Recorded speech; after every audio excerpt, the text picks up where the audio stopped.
Okay, so the class is being recorded. Good afternoon, everyone. This is me, Samah, and this is A230B. Interesting class, interesting students. Okay, so before I started the recording, I was talking about the relation that you may establish and the connections that you may establish between the work, whether it's a novel or a short story or a play, and the outside world. And I said that there is a great deal of correspondence or relation between what we read in the novel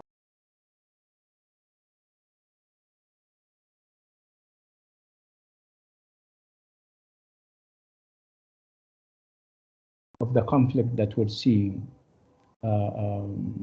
nowadays. We have this war. I mean, Russia as an empire, a powerful empire, is obviously overtaking or invading Ukraine, who happens to be a small country, not in size, like I said, but rather in political power, in prestige in the world, and all these kinds of things. So why am I saying this? It's because of the affinities that you will establish, that you will find yourself establishing between the novel that we're doing, or the work that we're doing, and the outside world. Again, we're doing the sign of war, where at the core of the novel, this detective novel, there is the idea and the question of India. We're talking also about a conflict. Of course, this is not foregrounded, because the novel is, after all, a detective novel where the focus is on, detection and policing and all these kinds of things. Again, at the core of this work, there is this political aspect, the fact that we were doing. Remember, we were talking about home and abroad in the British context, and we said that we're talking about the British Empire at its heyday, when it has colonial possessions in India, in Egypt, and in North America. So the novel promises to be very relatable in the sense that you can find yourself establishing those logical connections between what happens in the novel and what happens in the outside world. Okay, it's the sign of for everyone.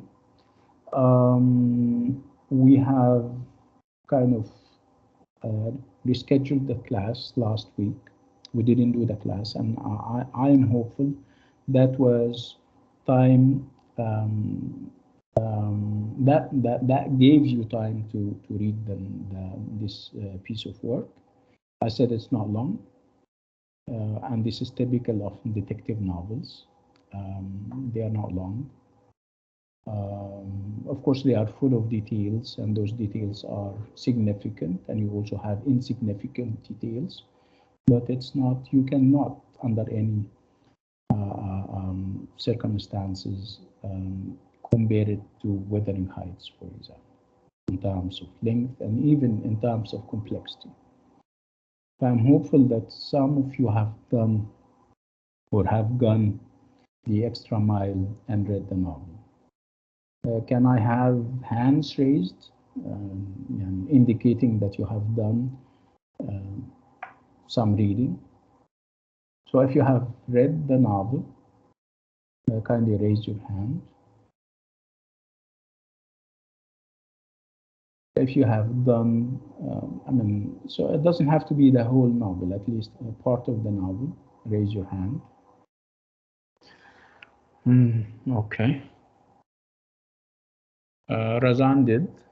Good. Nice. Thank you, Razan. Okay. Taima is raising her hand. Dima also raised her hand. Jana, that's interesting, mashallah. Great. Okay, can somebody come to the line? Obviously, talking about the novel without people having read is obviously an exercise in futile, like they say. I mean, a futile exercise or an exercise in futility. I need somebody to come to the mic and kind of give us a very short summary of the novel. And it can be a collective effort where, for example, you start with Taima and somebody can take over from here. Now, remember, this is a detective novel, which means that we may have complications and things and events get entangled with each other. We have a great deal of flashback that we were unaware of at one point.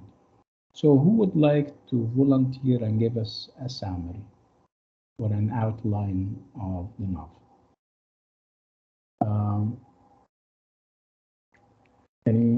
Taima, are you raising your hand because you want to do that, or has it been? Yeah. Yes. Yeah, go ahead. Actually, I didn't read the novel or a piece of it, but I actually watched the film. Oh, that's interesting. Yeah, it's the story of the film is talking about the detective Sherlock Holmes with friend Dr. Watson, and there's a woman. Her name is Mrs. Mary Morstan, and they are discussing. I don't know if it's an issue or something. Actually, I didn't understand the film very well, but it was talking about that a treasure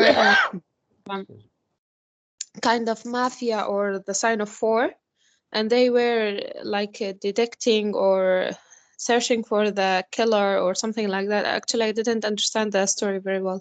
Sorry, doctor, but this is just a small, simple explanation.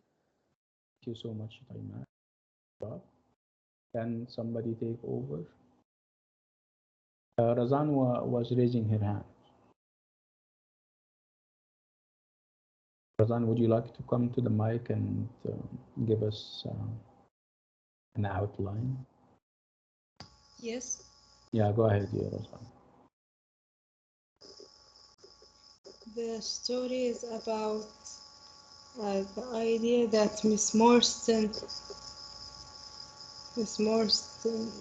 father disappeared, and after she knew that he disappeared, she is receiving some strange gifts, expensive gifts from someone who didn't declare about his identity. That's why she went to Sherlock to discover this idea. That's interesting. And she gave him a mysterious message that she found inside the belongings of her father. And it will be related to the case of the mysterious gifts and the disappearance of her father. Okay, Razan, thank you so much. Dima was also raising her hand. Dima, would you like to contribute something? Yeah, go ahead. Hello, can you hear me? Absolutely, yes. Yeah, I also read the novel or story. I know that it's about it's about Sherlock Holmes and like he has his partner, and also about Mary, like she received a gift and a letter, and it was about a mysterious hidden treasure and and also like about a murder or something.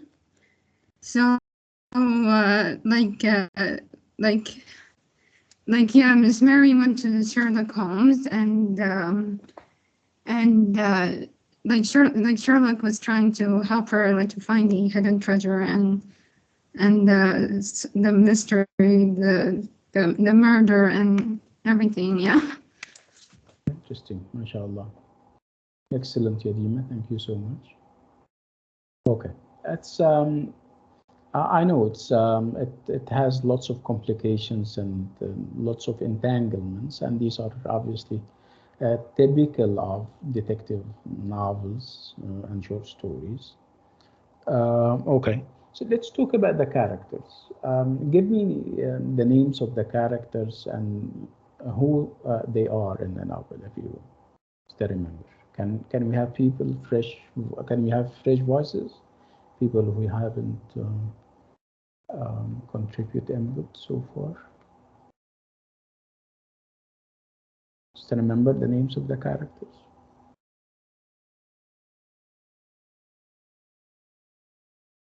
Okay. But let's talk about the main characters. Oh yeah, Taima, go ahead.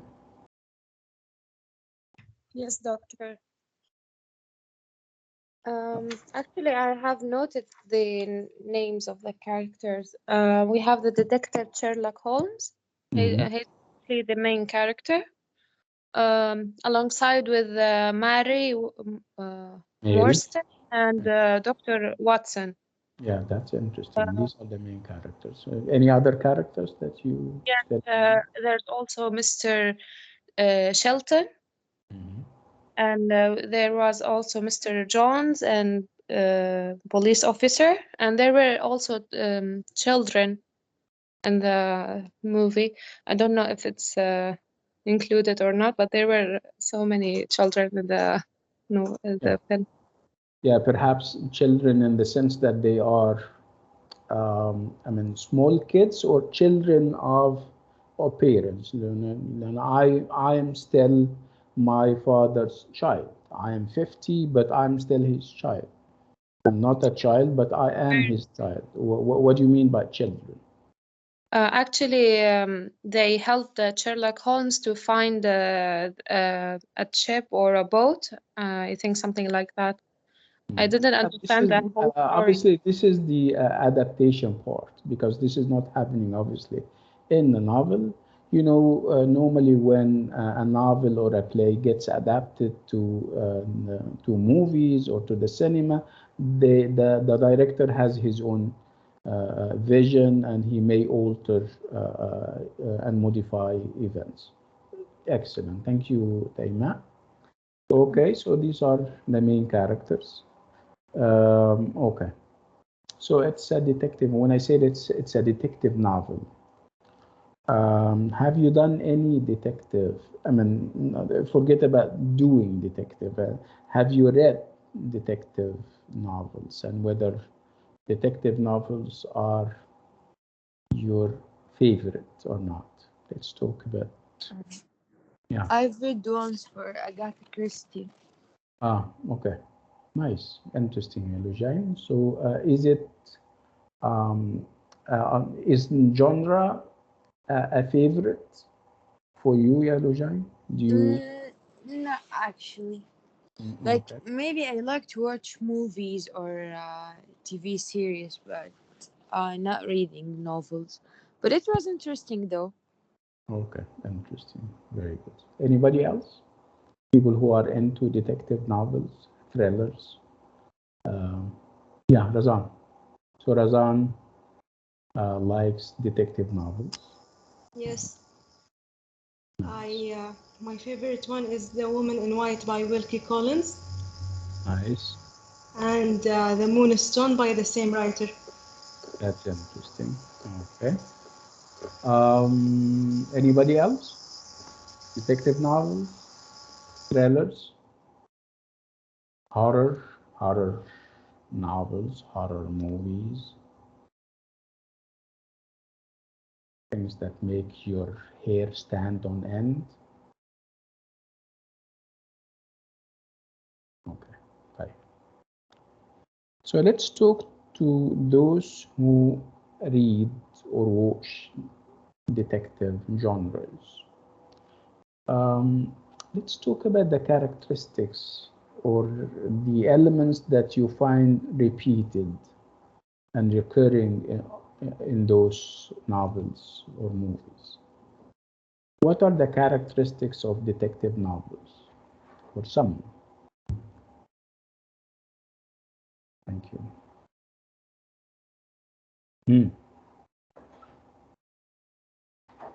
Razan? Yes. Okay. They usually contain kind of attractive details that can be tricky, but not boring to read. Okay, so we have details. Yes. And those details are, according to Razan, attractive. Okay, so do they all kind of contribute to the understanding of the crime that we have? That obviously we have a crime. We're saying detective novels, and detective means that you have a detective involved. And what is the work of a detective? It's uncovering hidden secrets, right?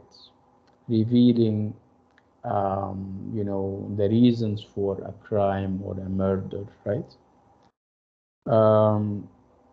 So again, back to my question about the details. Are they all significant? Now, obviously, you can have significant details, and you can also have insignificant details that are not very significant, but they somehow play a role. They can create an atmosphere of reality, that they can give you this sense that what you're reading is real, right?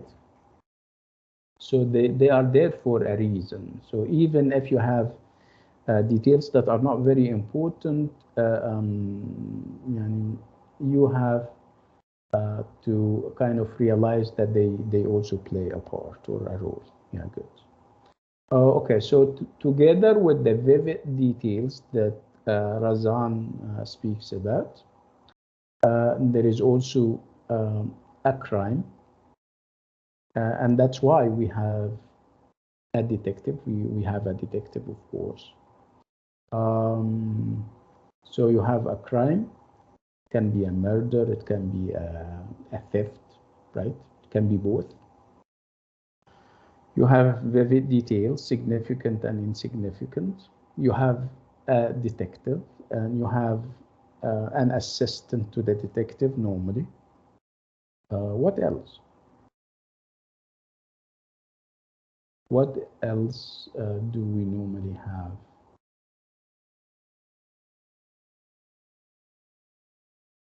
In a detective. Faiza is saying, yeah. Faiza is saying that we have suspects, yes. Dima is saying that there is violence, which is true. Yeah, violence is, if you have a crime, and of course action, like Asma is saying. Mystery, excellent, yeah, Faiza. Mystery. There is, so you're detecting something. Unexpected scenarios. This is amazing, Faiza. Why don't you come to the mic and share that with us here, Faiza? You have excellent knowledge, excellent expert knowledge of detective novels. Let me put it this way. Don't you have a mic, Faiza?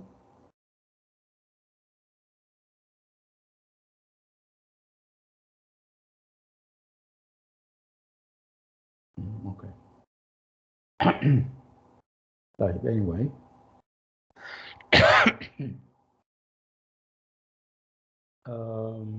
So what is it that we're going to talk about in this chapter or unit? We're going to divide the efforts, our efforts, into a number or over a number of parts.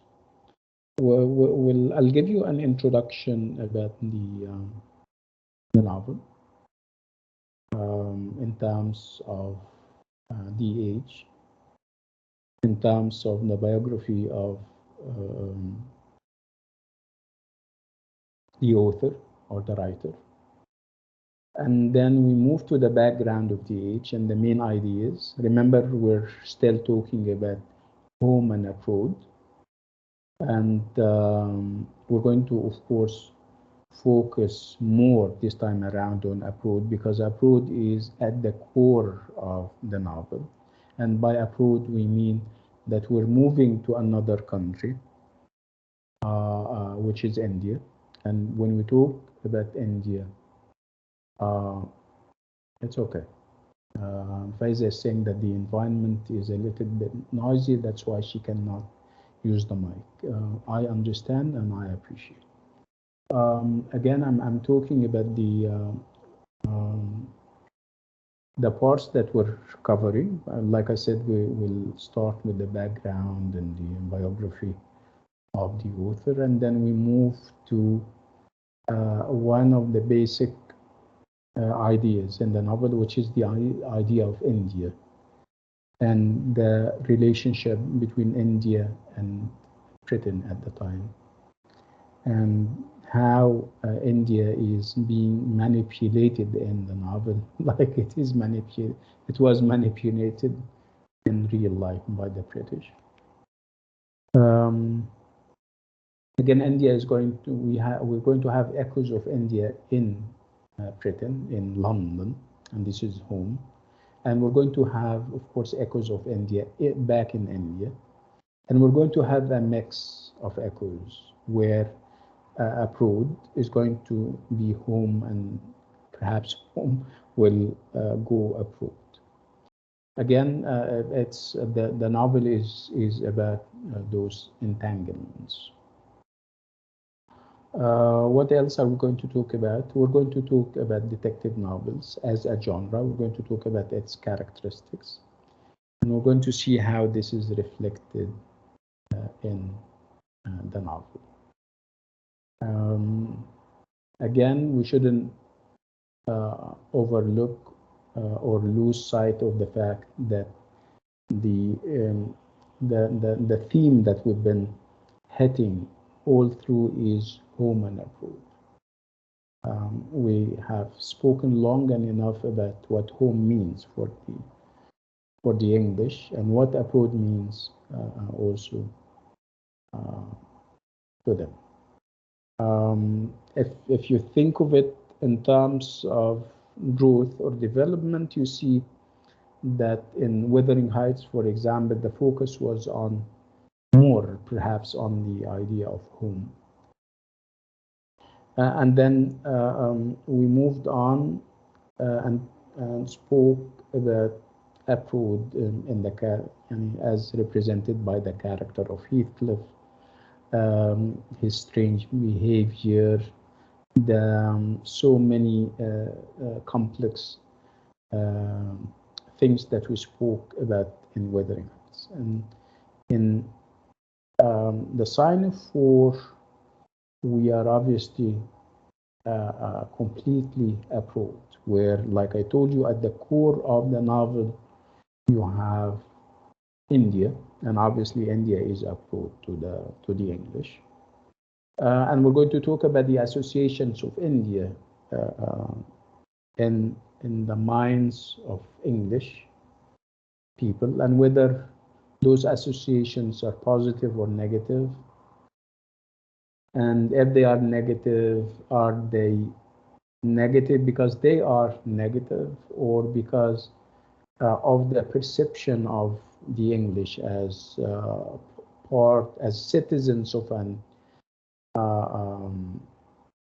a colonial empire that sees the other and foreigners as less educated, less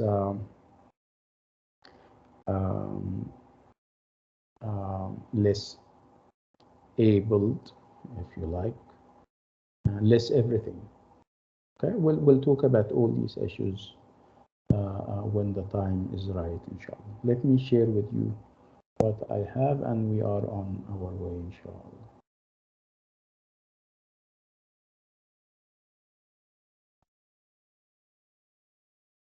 Excuse me, doctor. Yeah, go ahead. When you talked about that British people are educated and sophisticated and something like that, I think the way they want to show to the world, but maybe this is not their reality. Yeah, this is what we call perception, and perception is not necessarily correct or wrong. You can say all you want about your nationality, about your country, and you can praise it the way you like, but you don't have the right to speak ill of other cultures and other. This is the trap that the British and all colonial powers fell into. The idea that they speak very well about their cultures, but when it comes to other cultures, they normally denigrate and speak very ill about those other cultures. So, doctor, it's their perspective. Excuse me? So it's their perspective, the British. This is a perception and a perspective that is not necessarily correct or reliable. You cannot rely on that in your interpretation of other cultures. There are lots of dynamics involved, and again, these courses are all meant to in kind of allow us the opportunity to come up with our own interpretations of events, fictional or non-fictional. One of the skills that we try to promote and develop would be the idea of challenging concepts, not taking stuff for granted, not taking ideas and notions for granted. You need to question and challenge established concepts. You need to check whether they make sense. Perhaps they made sense when they were first invented or generated, but perhaps a 21st century perspective would render them inapplicable, render them false, render them even unacceptable.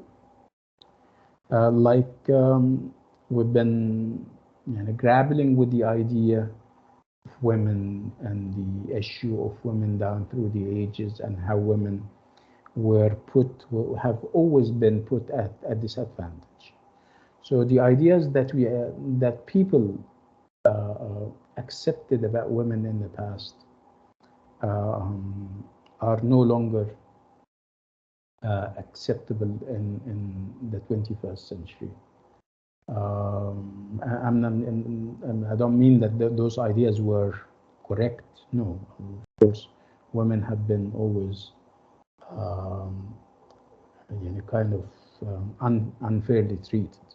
I'm just giving you an example of fresh perspectives, fresh perceptions. Remember when we did A230B, and there was this talk about Cleopatra and how the Romans portrayed her, and lots of people subscribed to the images and the stereotypes that the Romans managed to spread about Cleopatra. But as people in the 21st century, we cannot accept that. We need to again challenge established concepts. We need to question whether they are truthful or not, and all these kinds. This is what we're doing. Again, here we have a conflict, obviously, and the conflict is between the English and their empire and the natives in India, in other countries. And we are seeing things through the eyes of the English. Seeing things through the eyes of the English does not mean that those things are fair and square. Obviously, obviously there is a great deal of stereotype, bias, and prejudice, and as mature readers, we shouldn't subscribe to that. We should question and challenge whatever we receive, either through reading or watching movies and stuff. Again, these are obviously the aims and objectives. We are exploring the idea of home and abroad in the sign of 4, with specific reference to the relationship between Britain and India. So Britain would be home and India would be abroad. We have spoken enough about the connotations and the associations of home when we spoke about security and stability, when we spoke about the typical British house or home where people take as shelter from crime, from political upheavals, from strangers.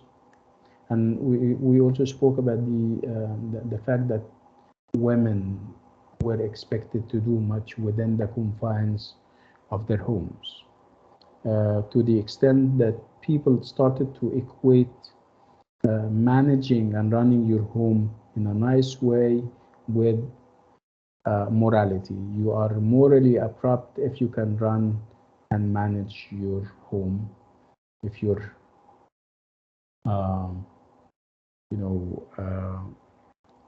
making sure that the needs of the different family members are met. And of course, there was no talk about women's ambitions, women striving to work outside the home to fulfill themselves and their potential, and to make a career like every other member of society. Their ultimate achievement would be staying at home and making sure that everybody is happy. And we also spoke about abroad, and abroad here is represented in or by India, that far flown and far away place, that continent that is full of treasures, full of potential. And we're talking about the entanglement, which is obviously occasioned by the British going all the way to India and occupying it for close to 100 years, perhaps less than that. I need to check my knowledge about the number of years that the English stayed in India. Again, and it's the relationship is a relationship of domination and exploitation, where the English, the colonial power, is exploiting and manipulating and even looting and stealing the treasures of India. We'll talk about that later. Again, what else do we have on our agenda? We will talk, like I said, about the genre itself, which is detective fiction, and its readership, and whether it was detective novels were well received or not, and whether it was an established genre or not. And then examine how the Victorians read the Sun. Again, it's part of the reading practices and the readership, and whether this has had to do with the rising literacy in the 19th century, as occasioned by the so many reforms that Queen Victoria started and initiated. We'll talk about all of that, inshallah. Okay, so this is obviously a typical English or British home, where, as you can see, it's very cozy and very well organized. And of course, this will be the work of women. So women are given credit or denied credit, depending on whether their homes are well organized and neat or not. This is in terms of furniture and also in terms of needs. I mean, human needs. If human needs are met within the confines of the home, it means that women were given, should be given credit, and this is how they are defined. They are defined by how active within their homes they are. Remember, we spoke about Ruskin and Batmore and the others who highlighted, the importance of women within the confines of their homes. Somebody even spoke about the idea of the angel in the house. So women were given the title the angels in the house, provided that they provide a cozy, well-organized house that on different levels satisfy its members. Again, that may seem nice, but what is not nice about it is that women are defined by how active they are within the house, not outside. So you're denying them the outside world only, and you're confining them to their homes and houses, and this is obviously was not fair enough. Anyway, so at home with the Victorians, London life was like, of course, we're not talking about the poor. Still, the English society has poor sections, and they were a lot, by the way. Lots of people were made redundant in the Industrial Revolution, and they were reduced to poverty. So there was poverty, and there was crime and everything. But obviously, we're talking about the middle and the upper middle classes, milieux, and societies. So again, creating a safe and morally righteous home was the most important expression of Victorian social value. There was a great deal of idealization of the family home, as you may remember. Remember when we spoke about Ruskin and Patmore and Beaton's guidebook? They all spoke about this idea of home and how organized and how safe it should be.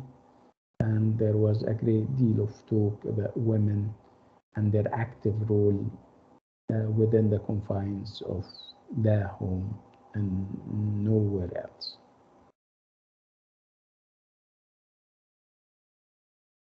Again, and we had an example, even Queen Victoria and the insides of her home were normally displayed and given so that people can copy and imitate and emulate.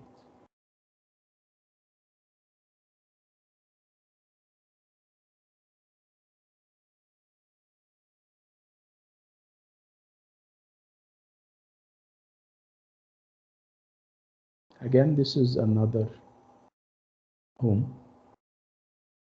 Did you notice that whether we're talking about this image or picture, or this one thing is common. or the two pictures have one thing in common. Can you detect this common thing? Let's talk about the common things in the two pictures.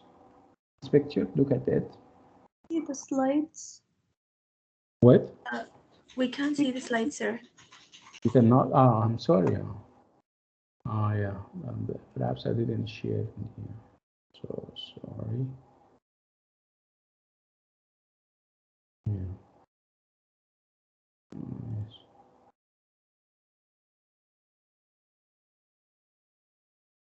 Okay.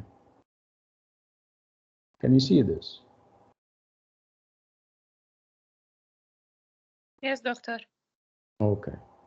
So this is, I would say, a typical home, typical London home, where what do we have? Let's make an inventory of whatever is inside the home. What do we have? Books. Shelf. Yeah.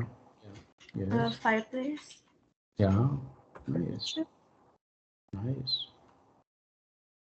How about this one? Is it different? Yes, actually, this house is more organized. Yeah. Or luxurious. Yeah, Yes. and looks But expensive. the components are almost the same pieces of furniture. You have Yes, a fireplace, fireplace. table, Have books. books. Mirror. The Yeah. same place too. Yeah. Again, not all our houses are outfitted with places for books, right? Yeah, you may have a study room, or you may have a place where you keep your books, but Again, it's not as important as a fireplace in England, for example. Do you think fireplaces are important in British homes? Yes, most of Yeah, the homes have fireplace. most or all. I think, given how cold the weather, I mean the country is, I think there has to be fireplaces. Which is more essential, a fireplace or a place for books? Fireplace. A fireplace, right? Nice. Okay, so if in the Victorian age, whenever you have a picture or an image from the time you find a place for books, what does this tell you about the English at the time, the Victorians?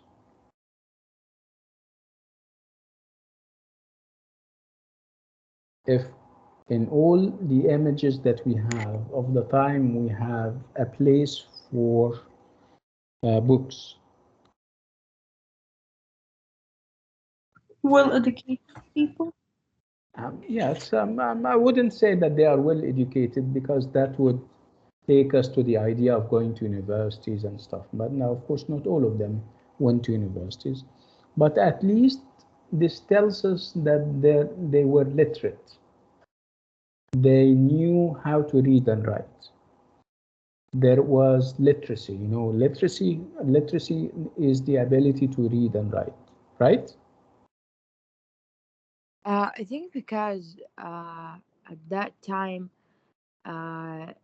England were famous with literature and poem. Not really. It's all countries have their own poets and writers. It's actually, there was a mass literacy at that time. what? There was a mass literacy at that time. Yeah, that there was. This is what I'm trying to get to. The idea that there is literacy. There was a rise in literacy, and we can call it mass literacy, where everybody wanted to know how to read and write, and that cannot happen unless the government supports those efforts, right? So did the government of Queen Victoria do anything in this regard that would prompt people to try to learn to read and write? Yes, of course. Yes, she did. They kind of initiated a number of literacy programs, and the parliament issued a number of reform acts. Again, so if you know how to read and write, and obviously reading, especially reading is for lots of people a pleasurable act. It's something that pleases them. So what do you need if you know how to read?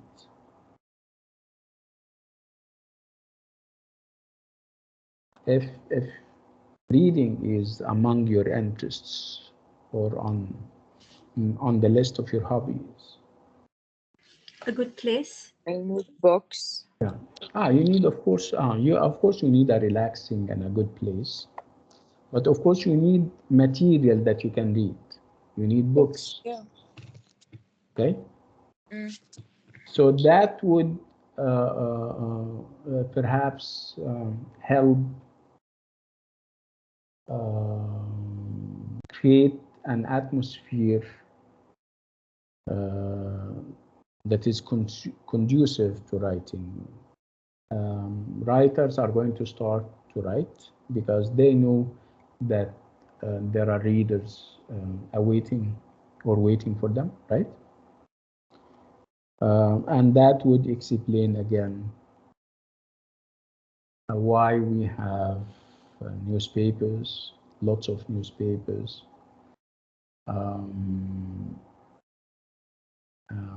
lots of journals and magazines, right?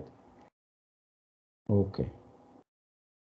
So you can have a newspaper or a magazine, but you also need to have something written in it.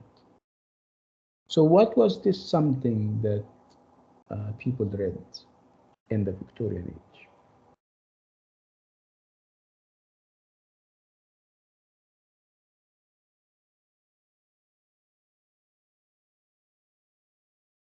They read literature, right? Because literature has always been there in different, across cultures.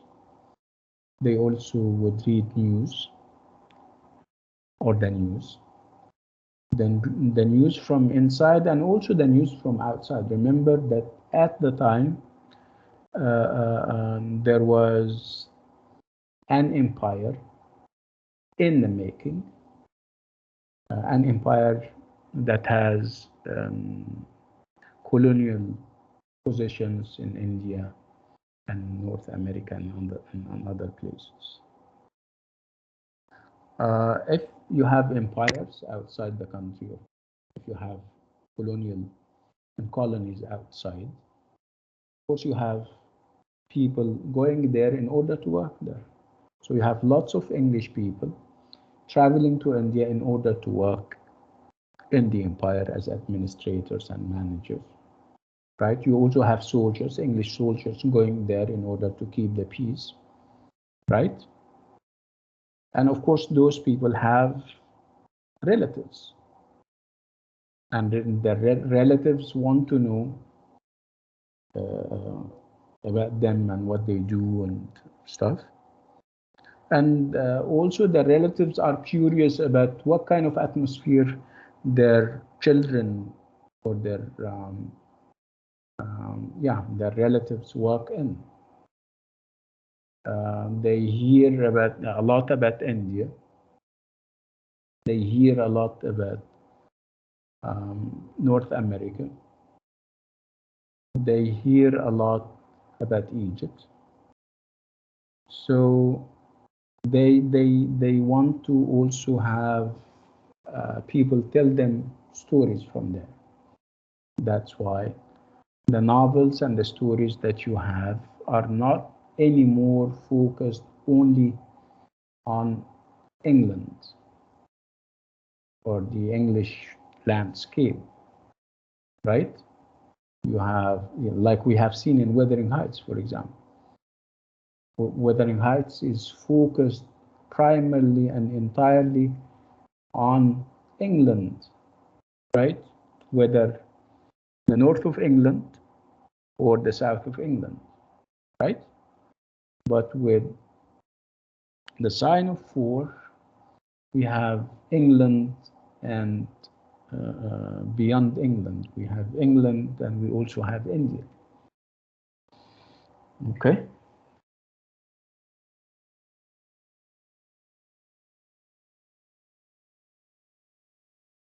So as well as being a detective novel, the Sign of 4 is also a domestic novel. So domestic means that it explores the inside of England. It's about the interiors and the inside of London. We are taken on a tour of a number of London interiors as part of the story. As examples, we have Theodore Sholto's house in Brixton. We have Mrs. Forrester's house in Camberwell. You have Bartholomew Sholto's I'm not sure I'm pronouncing it the correct way, Pondicherry Lodge, and Sherlock Holmes and Dr. Watson's bachelor home at 221B Baker Street. And this is where the story starts and ends. Again, it is true that the novel is, and perhaps for the first time, about the outside, but it is also true that it is rooted in the inside, and the inside of London, right?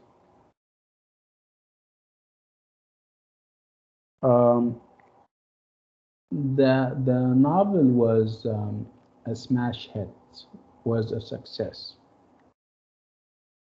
And again, part of the success has to do with the genre itself. People normally find, mysteries and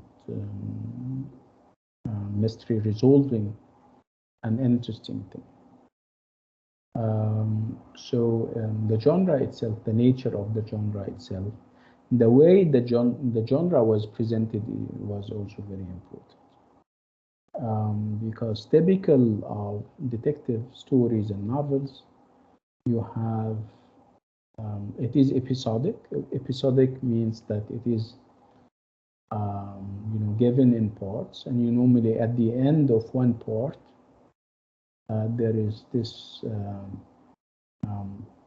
or these cliffhanging situations in order to raise your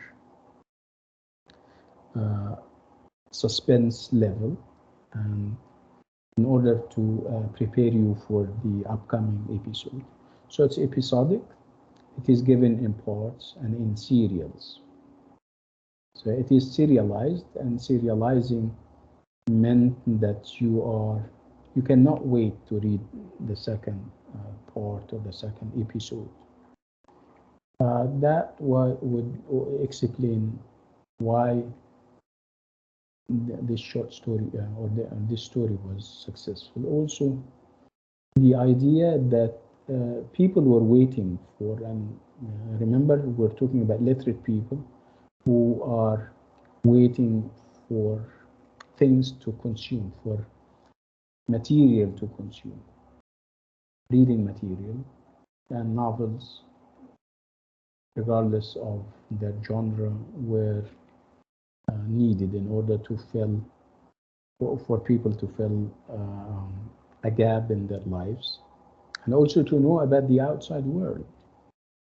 They know about the outside world from newspapers, but obviously newspapers were not enough. You would have novels that would add the,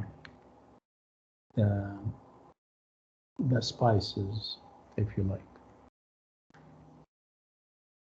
You need to spice it up by, you know, strange surroundings and strange events and all these kinds of things. Again, it's that would explain why this short story or this novel has such an enduring success.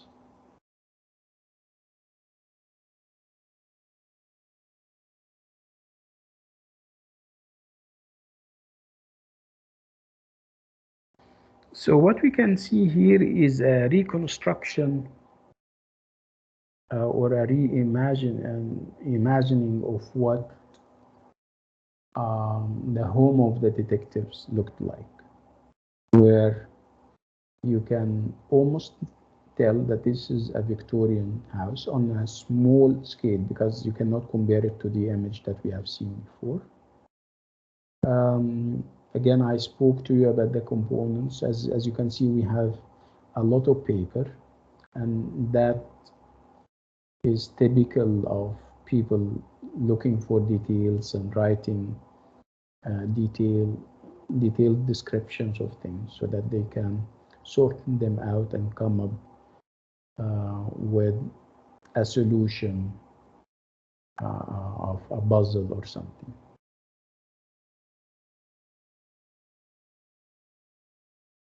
So from the picture, we notice the following. Notice that Holmes is an avid reader. We have, as you can see, you have you know, shelves, and they are full of books, and they indicate that he is a typical Victorian reader, because, like we said, Victorians were literate and they wanted material to read. Holmes is an avid reader as well as the author of several books, so the stacked books on the shelf are entirely appropriate.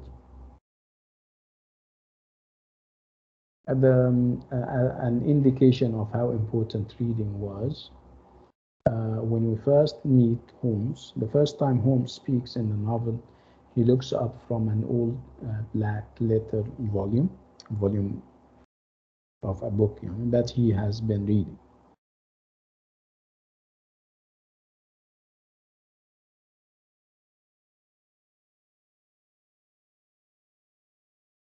These are, you know, kind of descriptions of what the house or this flat had.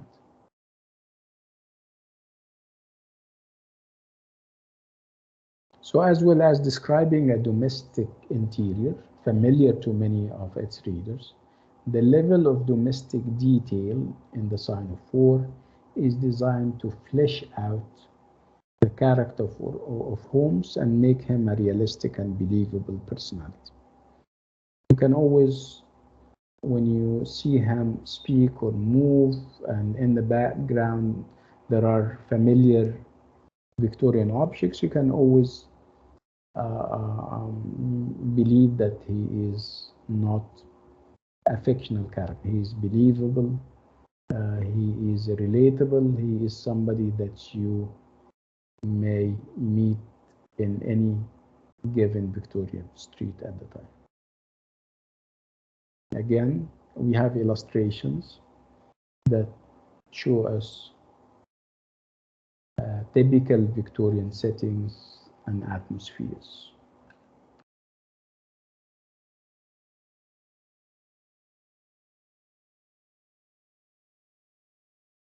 And of course, typical of you know, detectives at the time, there was a great deal of experimentation that they were doing, a part of their job, and their method of detection is deductive rather than inductive, of course, where you deduce, you you put it's I mean a crime, and the resolving of a crime mystery would depend on you putting the pieces of the puzzle together and coming up with an answer as how the crime got committed and who was implicated.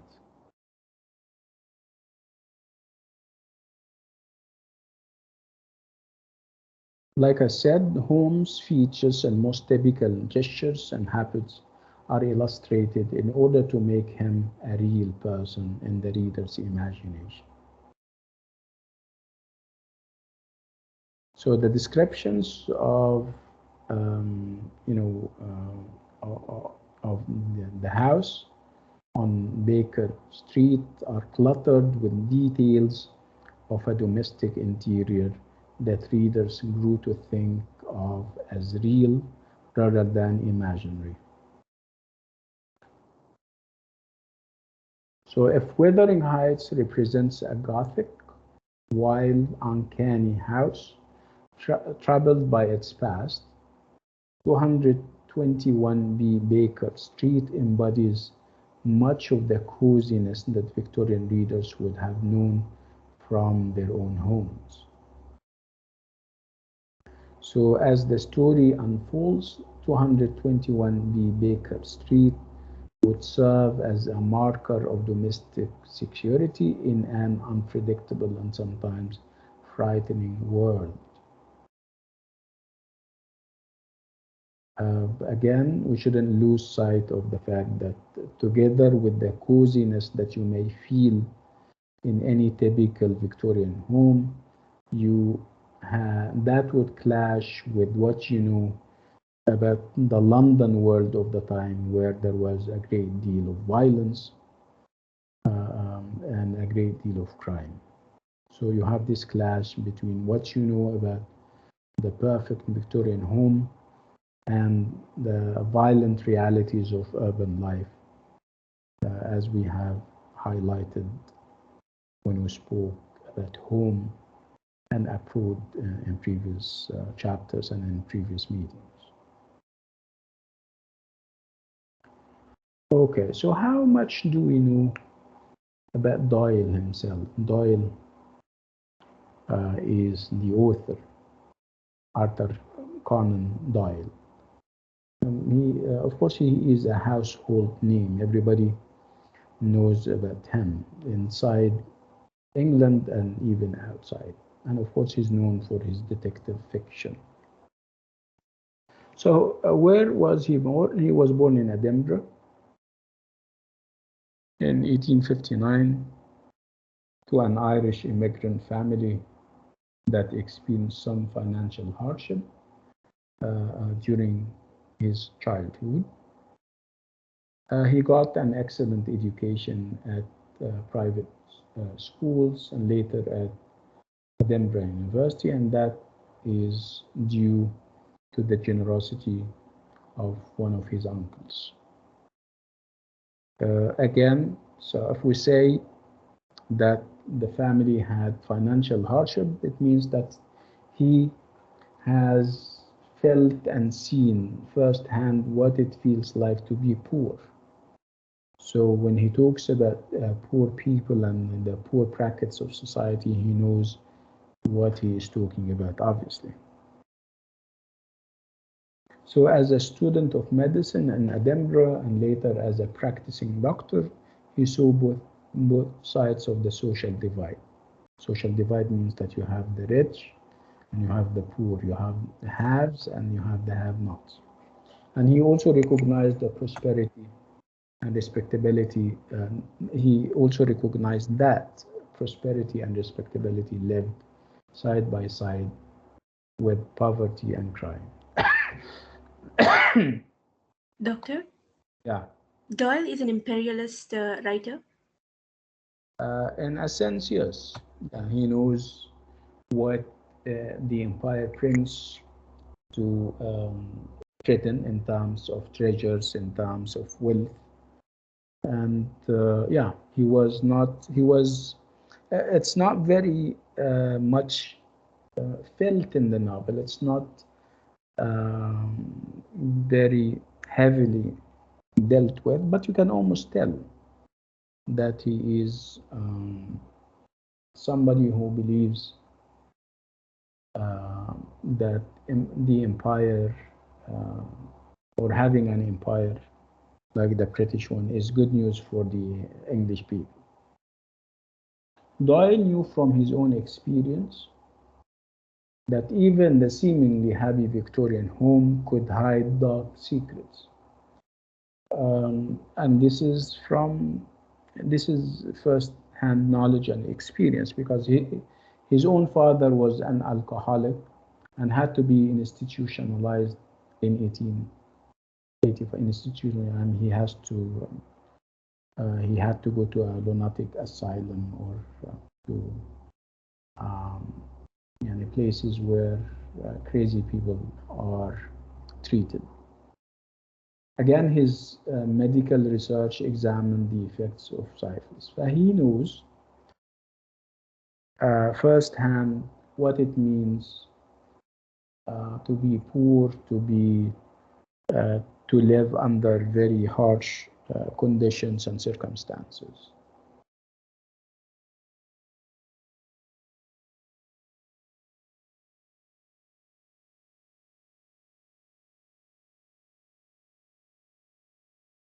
Again, that would explain why there is this looming threat from the outside world. Again, what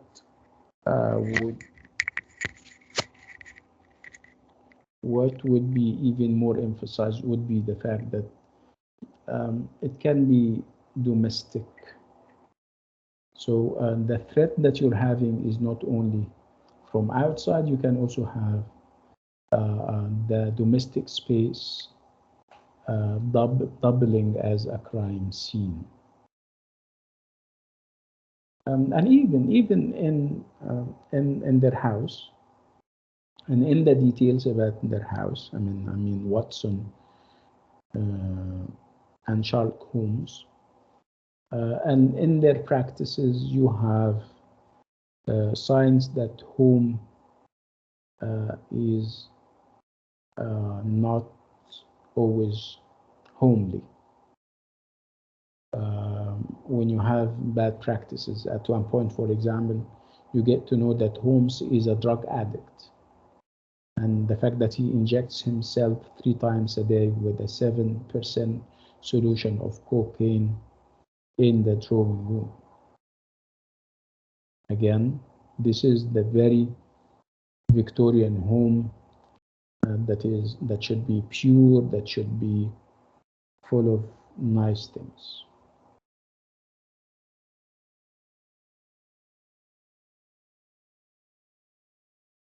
Okay, like I said, at the core of this novel,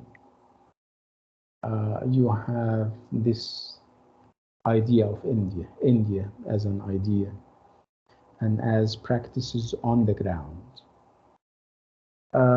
In the novel, you will have references and mentioning of what came to be known as the Indian Mutiny.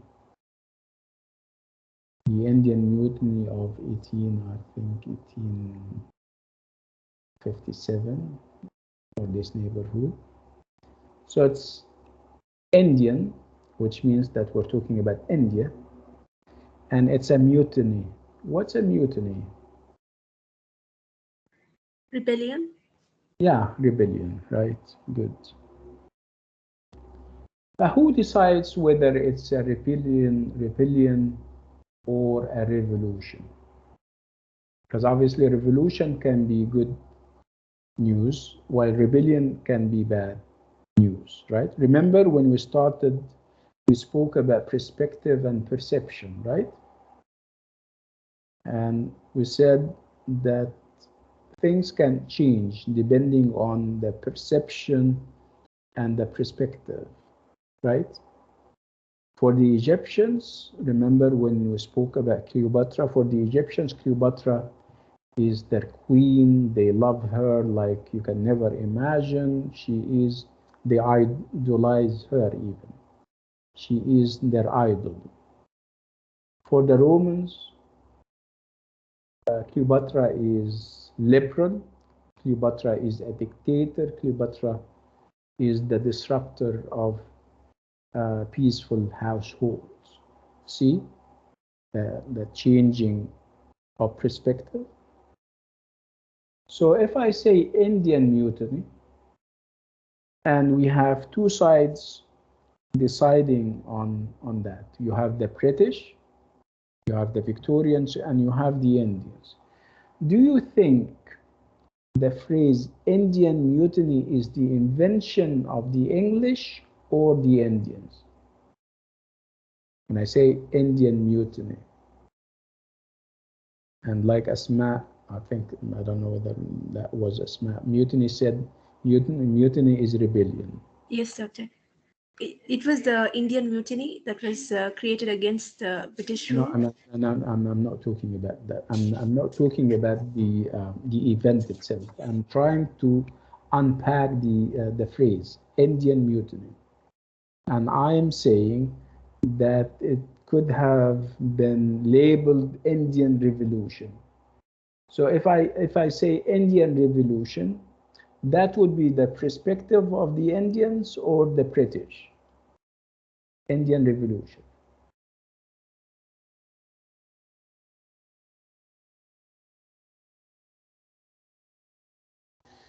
Okay, revolution and rebellion. Which of them is positive and which of them is negative?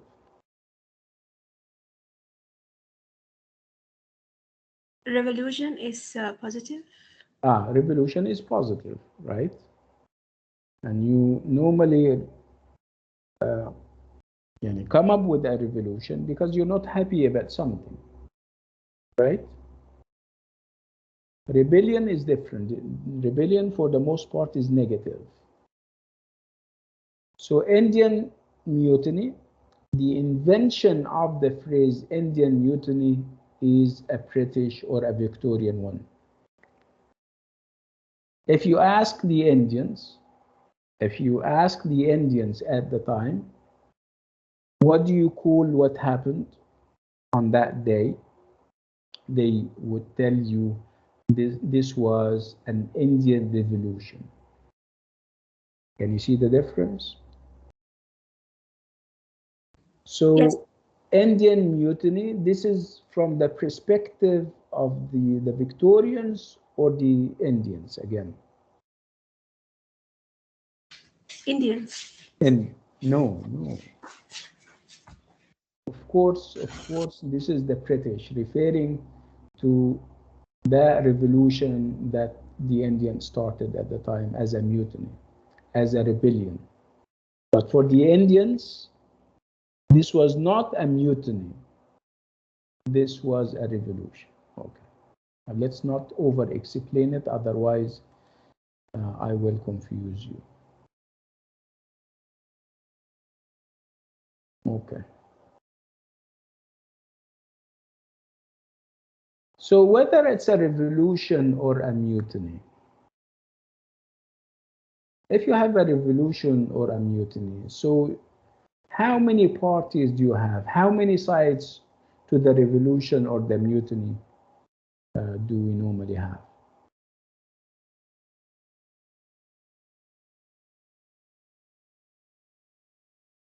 No. If you have a conflict, how many sides to the conflict do you normally have?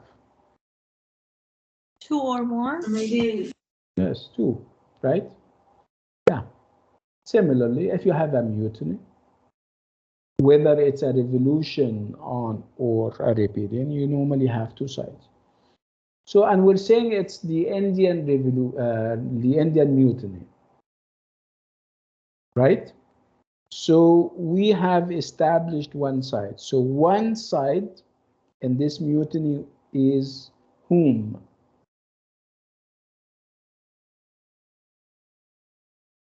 The Indian, it's called the Indian mutiny. So one side would be the Indians. So the Indians are starting a mutiny against whom? The The colonizer. British.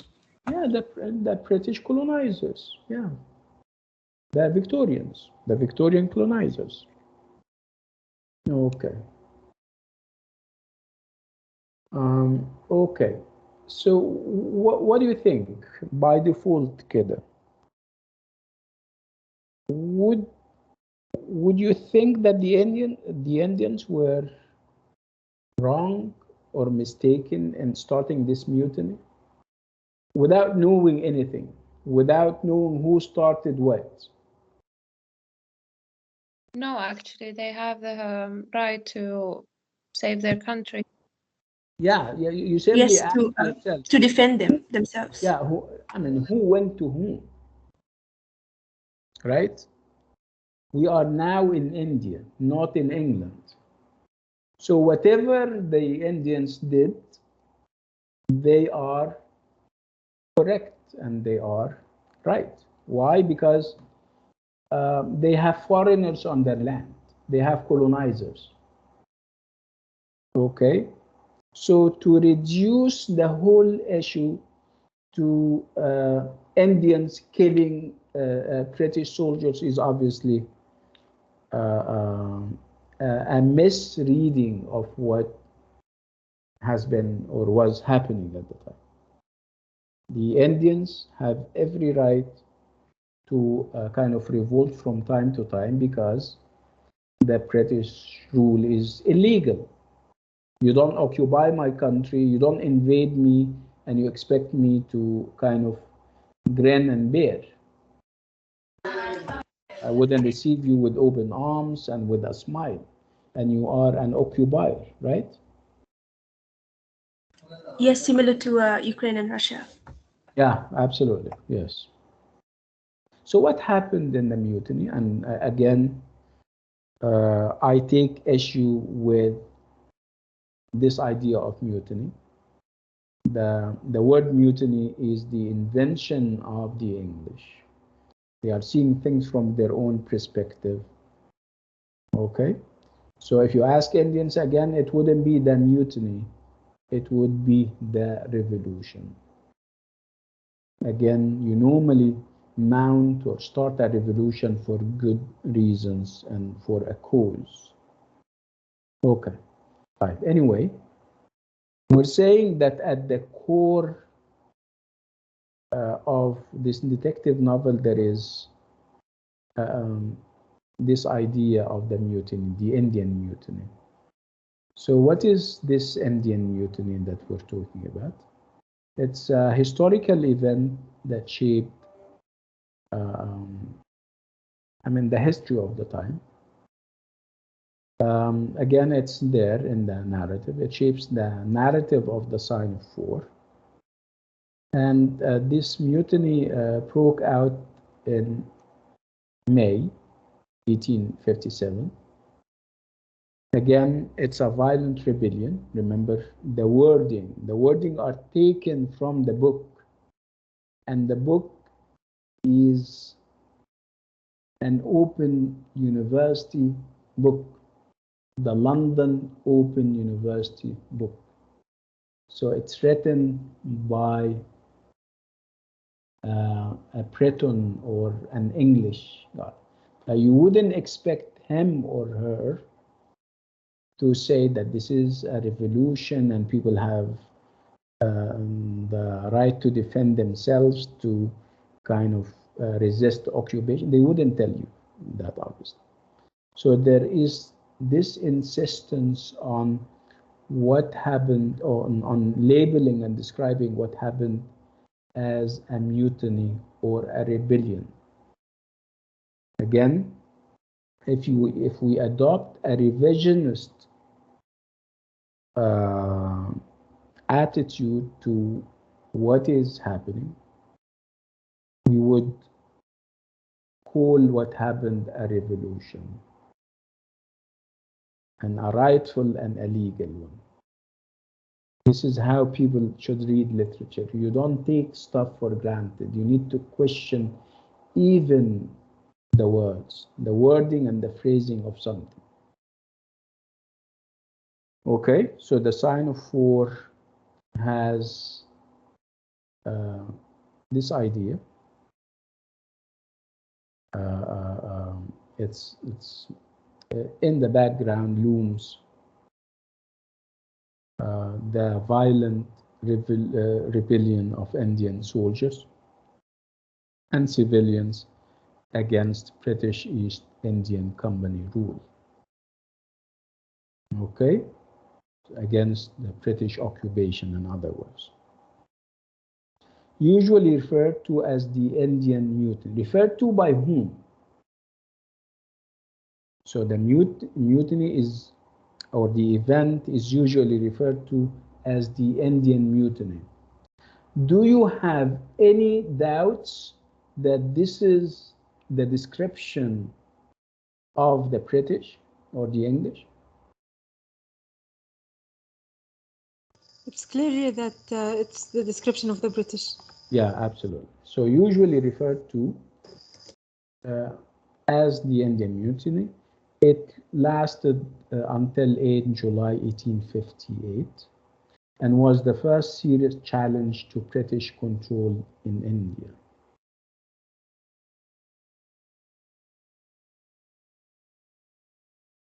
This is what happened. So there were resentments. Resentments means people were not happy, people were upset and sad about pay, working conditions, status, missionary attempts at conversion, and the lack of opportunities for promotion in the Bengal regiments of the East India Company's army.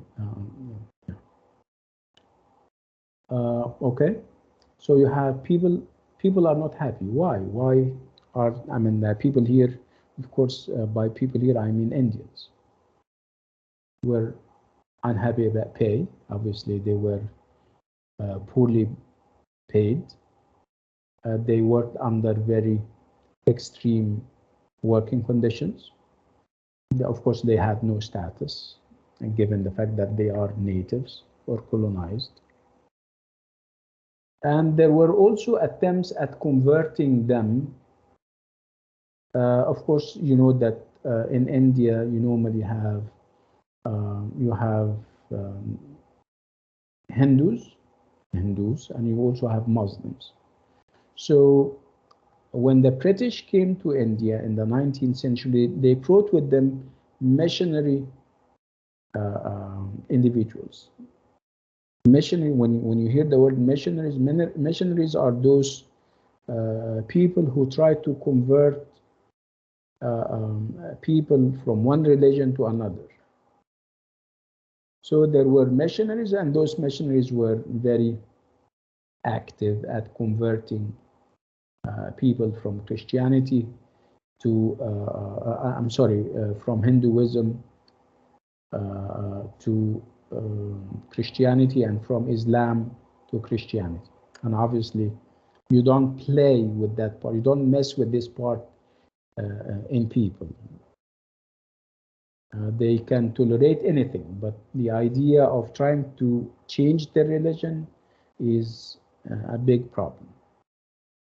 Okay, so these were reasons. These were the reasons. So people or Indians were, whether they were soldiers or ordinary civilians, they were not happy about what was happening.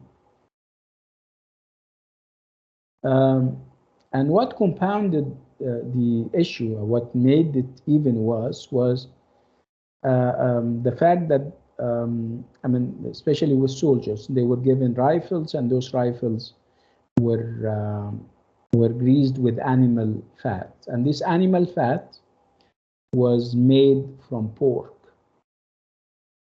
And obviously pork is forbidden. It was made of actually both pork, which is obviously forbidden in Islam, and beef, which is also forbidden in Hindu with Hindus and Hinduism. So they have, perhaps for the first time ever, the Hindus and the Muslims are allied, and they joined forces and they mounted this revolution against the British. So what do you think? If these reasons are genuine, do you think this is a mutiny or a revolution?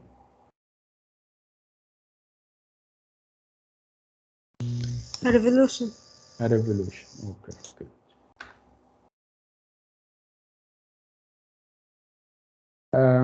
Should we trust in the images? Do you think we should also trust the images, or do you think we should challenge them? It seems to be biased. Yeah, it can be biased. So we need to have to keep our guard up, like they say. We need to be alerted to the fact that this may not be true.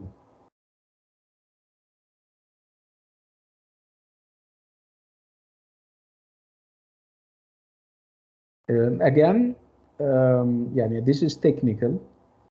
So this grease that was made of either pork or beef would be detrimental to people's faith, whether they are Hindus or Muslims. Because in order to have obviously to load, in order to load a gun or a rifle, you have to kind of bite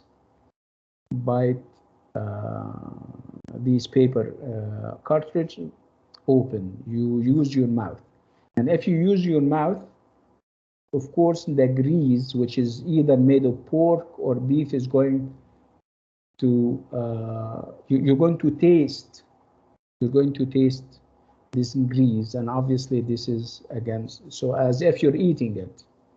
And if you're Muslim, you wouldn't eat pork or taste pork, and if you're Hindus, you wouldn't taste beef.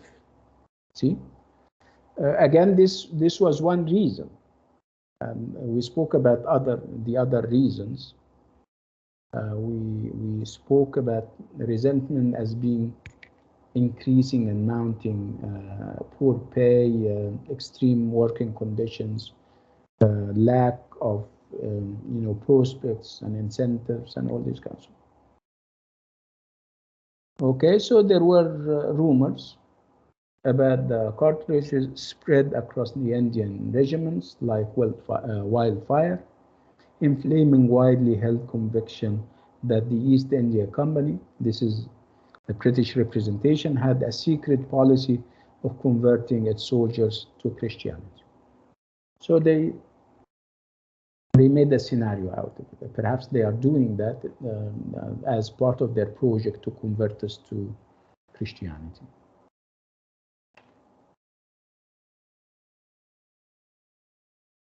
So more than 2/3 of the 200,000 Indian sepoys or soldiers turned in their officers, often killing the British commanders and their families on sight.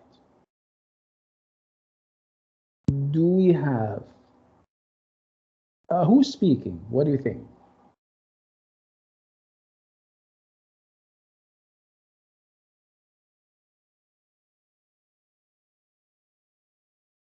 In various parts of India, the soldiers were joined by civilians who had their own grievances against the British East India Company.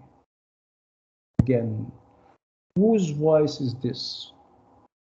In Agra, the city depicted in Doyle's novel, the resident British population of nearly 2,000 men, women, and children took refuge from the mutiny inside Agra fort on July the 1st and stayed there until December. Who's speaking? Indians? Who is describing?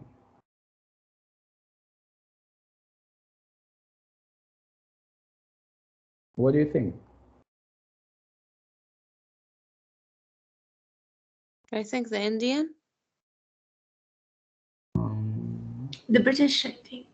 Yeah, remember we still have this word mutiny around, right? So they are the British. Ah, okay. Can we take what they say on trust? Can we trust their statistics? Can we trust their description? No. Right? No, unless if they are official documents or something like that. Yeah, even official documents can be tampered with. And what I'm trying to get to is the idea that numbers and digits and statistics should also be challenged and questioned. You don't take numbers and statistics for granted. And again, you need to look at who is saying what he or she is saying. So again, it's a big thing, right? In Camber, which is obviously a part of India, on July 15, some 120 women and children were hacked to death with meat cleavers and their bodies thrown down a well in the infamous Bigar massacre. Again, it's the same voice, right? No mentioning of perhaps the British retaliating or shooting back, right? In Lacona, British soldiers and civilians were besieged inside the Lacona residency from June 30 until the 27th of November 1857. By July 1858, the mutiny had been crushed, and brutal British reprisals, including the mass execution of suspected rebels and ordinary civilians, took place. So it ended in July 1858. And what happened to this mutiny or revolution? It had been crushed. So using the word crush, does it mean that it was dealt with in a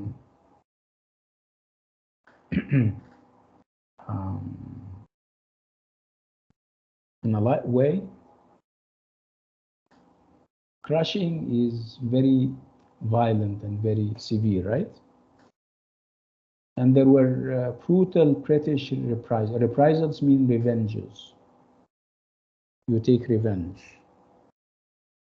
And he is describing it as brutal. But again, let me just warn you that, yeah, he may be fair by referring to the fact that there were reprisals and they were brutal. You may say, no, Dr. Sameh, you're obviously unfair to the writer because he himself is admitting that the reprisals were brutal and that the mutiny was crushed. But remember how he started. He started with giving us very exaggerated statistics about what the Indians did. It took him how many lines, يا جماعة, or how many words to describe what happened?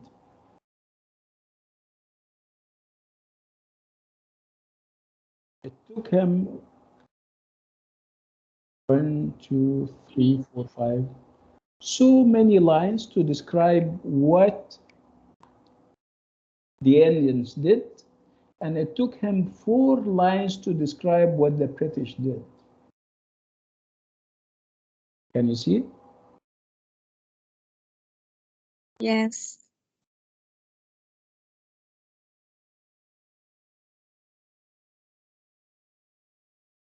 Okay, so looting was widespread by many British soldiers and their Indian allies.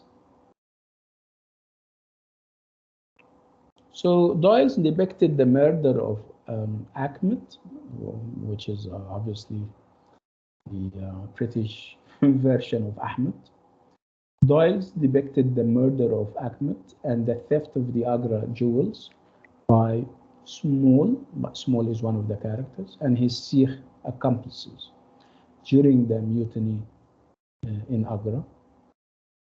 And his description seems to be possible and plausible.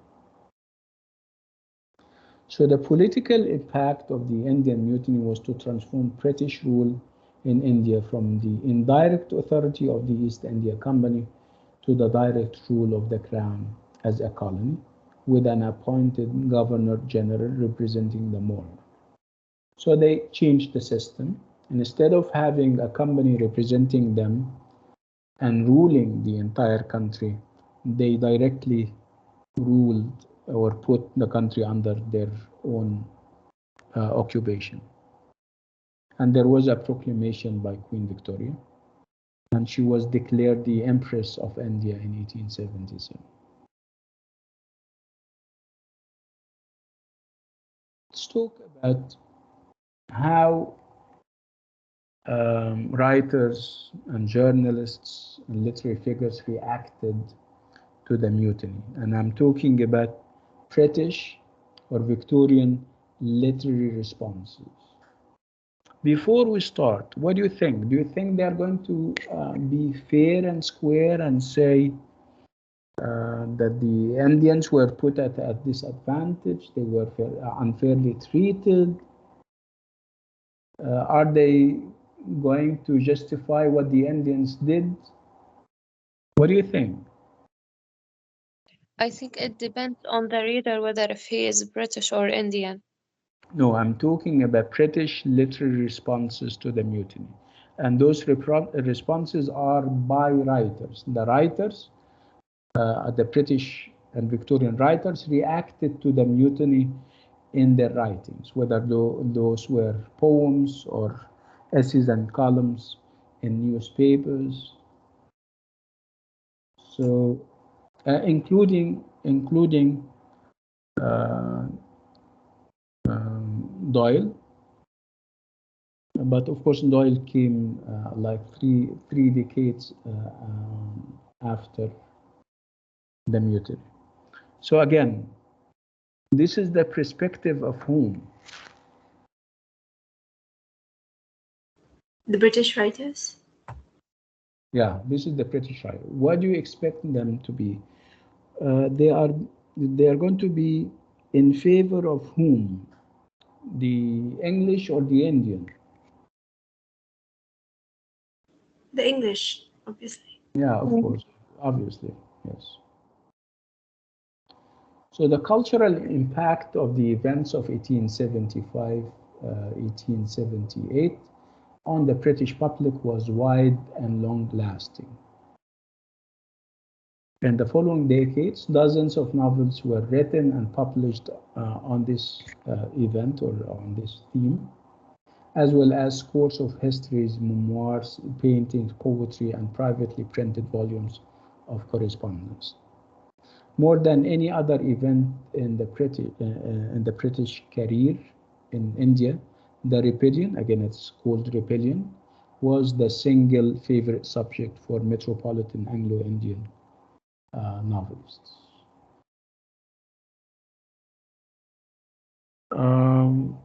For one, newspapers and magazines carried increasingly hysterical reports from India, and with that, intemperate calls for revenge.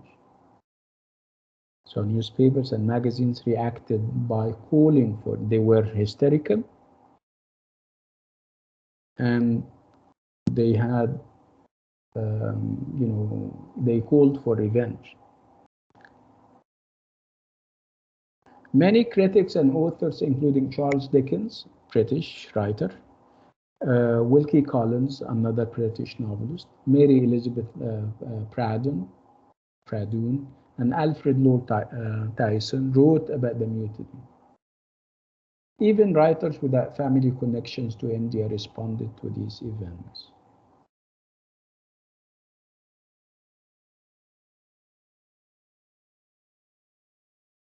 This is a poem on and about the events by Rossetti.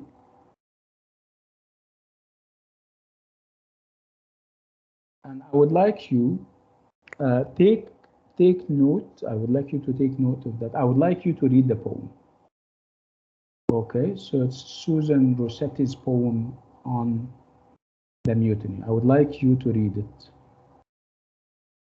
and see whether she is fair and square or not, whether she's being biased against the Indians or perhaps she's being fair.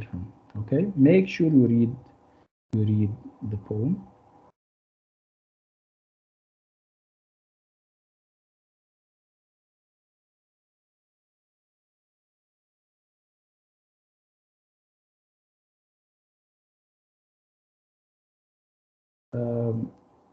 I'll stop on this note and with this item. I would like you to do your own research,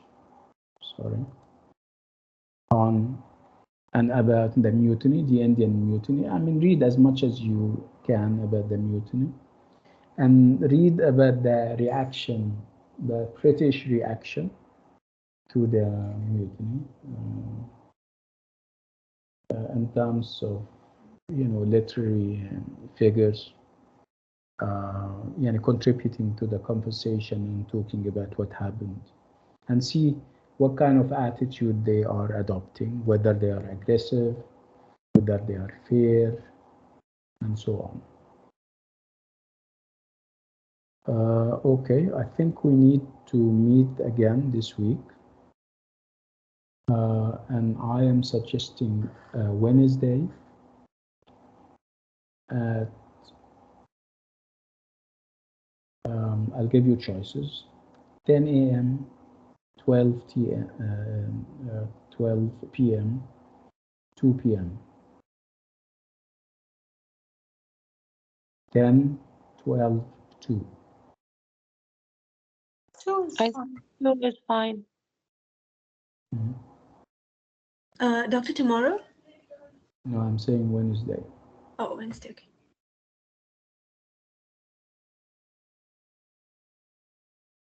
So would...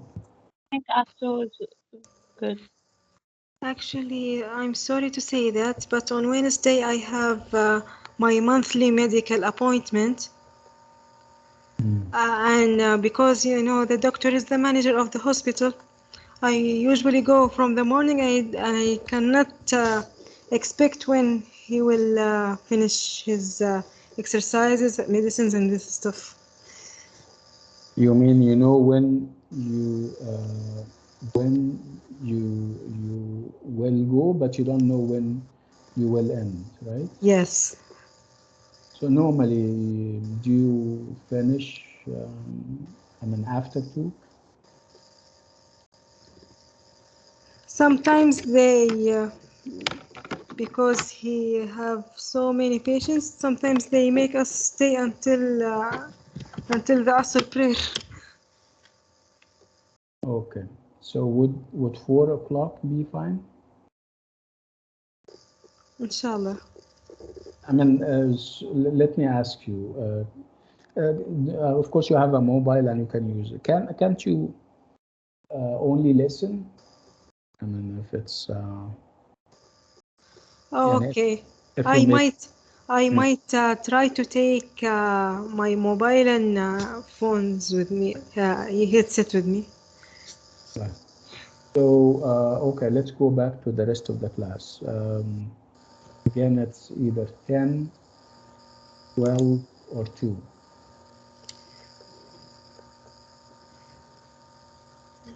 I think that's fine. You would go for what? Well, that's fine, I think, for... Yeah, I think 10 will be fine. I don't know. Okay, how many 10s? If you're for 10, kind of type 1. Those who are for 10, type 1, everyone.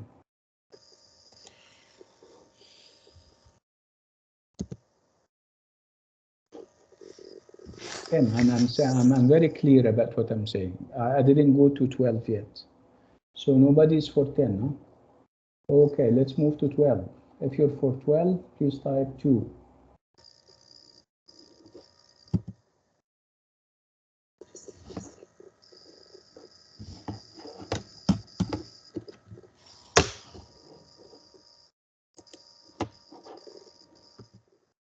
Okay.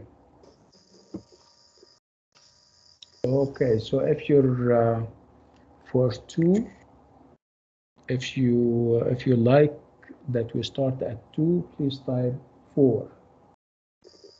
Type 4 for 2 o'clock.